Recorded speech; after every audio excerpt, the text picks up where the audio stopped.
I'll never forget the smell of freshly cut grass on our high school football field. It was a smell that meant victory, and we were on a winning streak. Our team, the Wildcats, had won 5 games in a row, and the whole town was buzzing. I was the star quarterback, and Coach Thompson was like a father to me. He'd been coaching at our school for over a decade, and everyone loved him. But I started to notice that some of my teammates were getting injured, and then suddenly they'd be back on the field, playing like nothing had happened. I remember Jake, our running back, limping off the field one game, and then the next week he was sprinting down the sideline like his leg was never hurt. I asked him what was going on, and he just shrugged it off, saying coach had given him some new rehab exercises. I didn't think much of it at the time, but looking back, it seemed suspicious. We were playing in the championship game, and coach gave us a pep talk before we took the field. He said, "You guys are a team, a family, and families do whatever it takes to win." I didn't think much of it, but now those words haunt me. As the season went on, I started to notice that we were all getting these vitamin shots from coach before each game. He'd say they were just B12 shots to give us energy,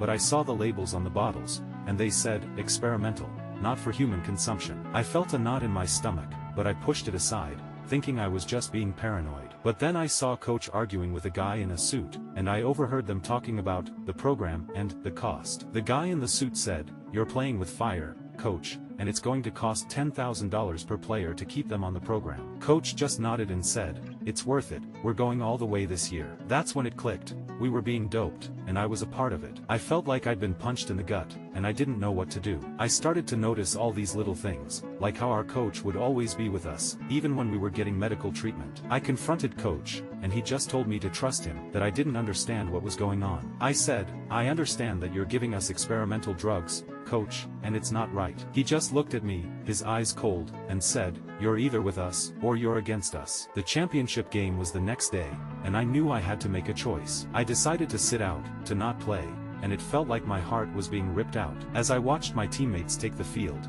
I felt a mix of sadness and relief. The final score was 21-17, and we lost. As I walked off the field, coach came up to me and said, "You let your team down, you're a disappointment." I just looked at him, and I said, "No, coach, you let us down." I'm still dealing with the aftermath, the whispers in the hallway, the lost friendships. But I know I made the right choice, even if it was the hardest one. I'm left with this feeling of emptiness, like I'm still standing on that field, wondering what could have been.